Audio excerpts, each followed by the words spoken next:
Balkrishna Garu, with your permission, I'm continuing. Since I'm already here, very warm welcome to you and also to you, Anupriya ma'am. Hearty welcome. So as I was saying, well, I must take this moment to celebrate the man of the hour because Balkrishna Garu is the pillar behind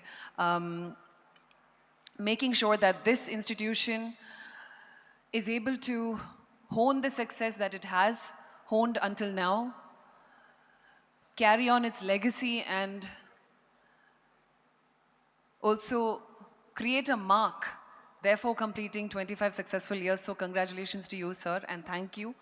As a survivor, as someone who's still between her fight, I really want to extend my deepest gratitude for your continuous and continued endeavor in this cause, at least for this cause. Thank you so much. So I was actually saying that I was in Hyderabad. I was working in the Telugu industry when I was diagnosed with my cancer, and there were a lot of wrong, false news that I was diagnosed with breast cancer. But the truth is, I have an aggressive type of blood cancer, which is Hodgkin's lymphoma, which is otherwise very, very easily curable. I think up to 85% success rate in just the initial 6 months of chemotherapy. But there is a possibility of you being diagnosed with refractory diseases, refractory Hodgkin's lymphoma, and that is the kind that I have, which is probably 15% of people who are diagnosed with Hodgkin's have this kind of cancer.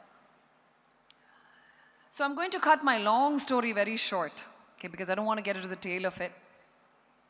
It so happened that in 2014, and this was after I had finished my journey with I think all the chemotherapies that were available for Hodgkin's disease, and radiation, and a bone marrow transplant, and all of this. I think still more chemotherapy, which they call as the salvage chemo regimen.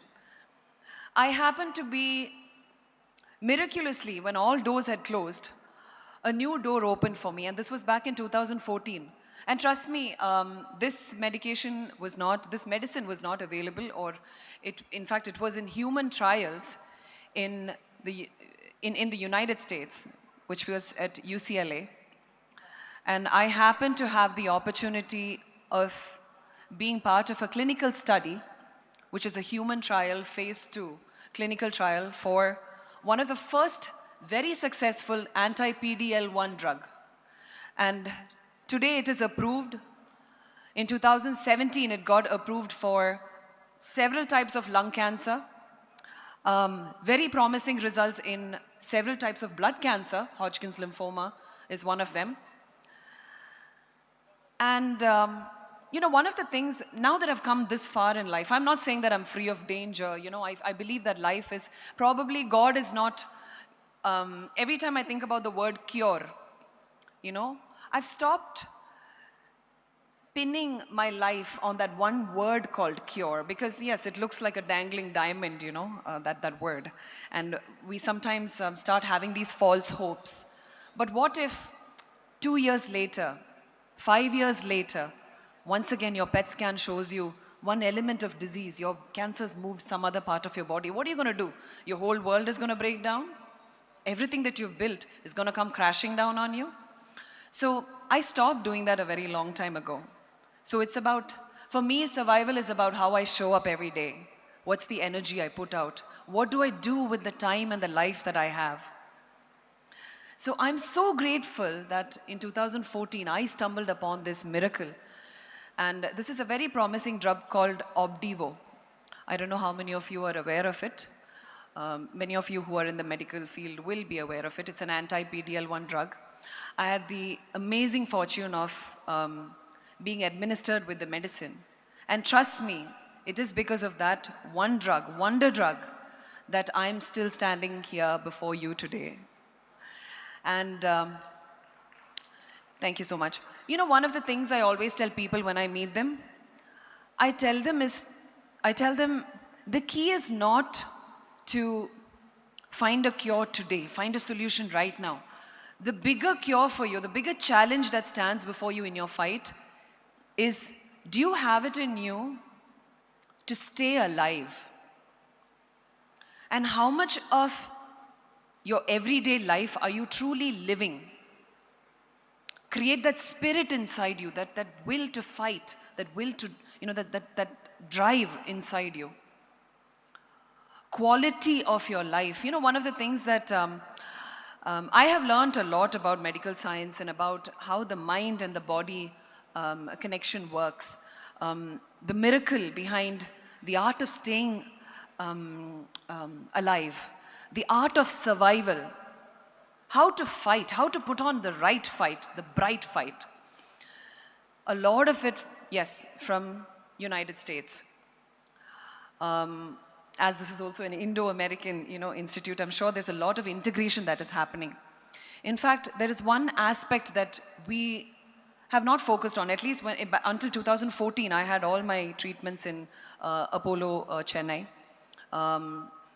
There was one question that the doctors and the team in the US asked me, and that was, they had one thing called quality of life assessment.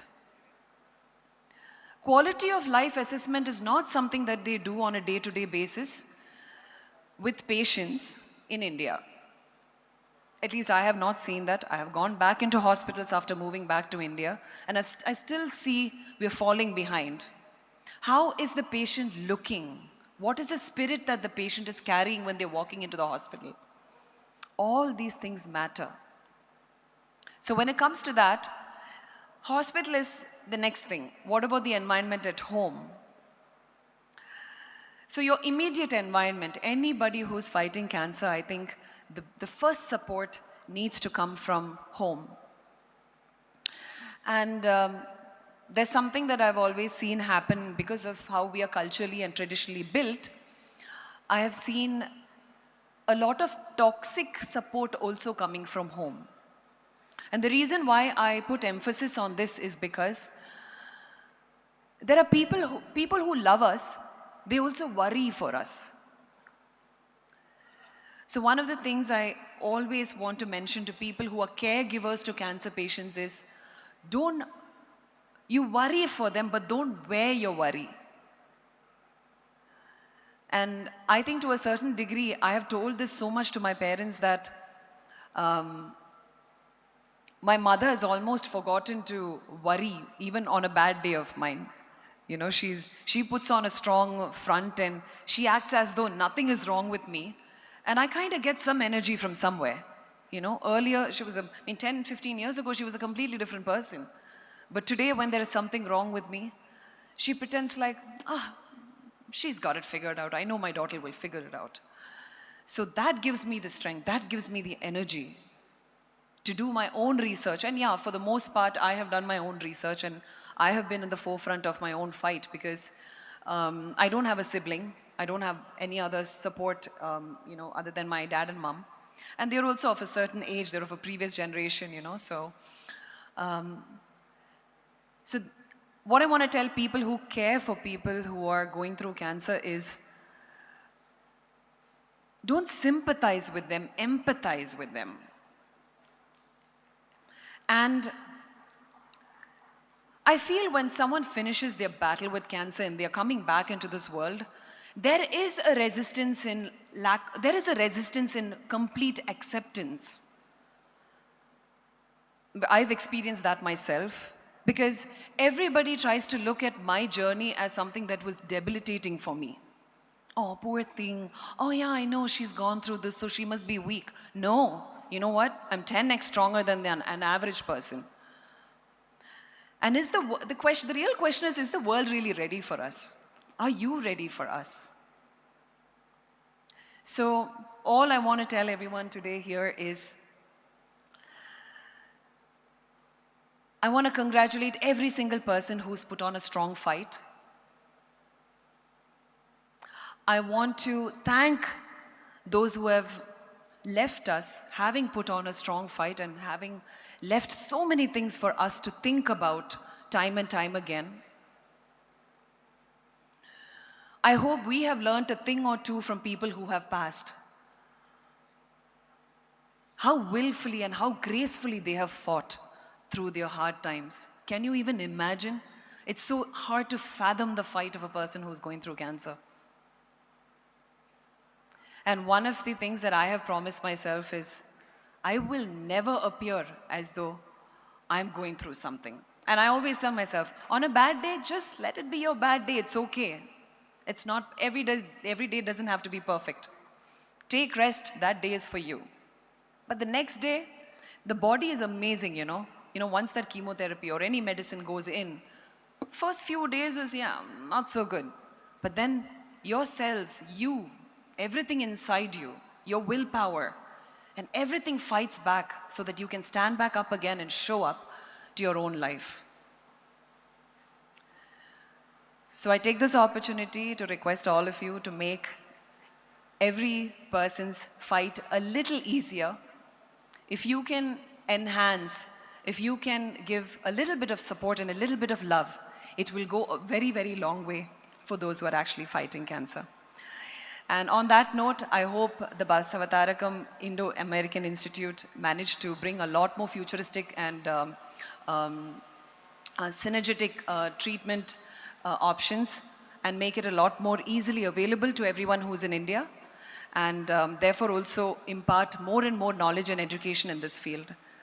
And on that note, thank you so much for having me here and letting me share my story, and continue enjoying this evening, and may you all live very long and live a great and healthy life. And thank you so much for having me here once again.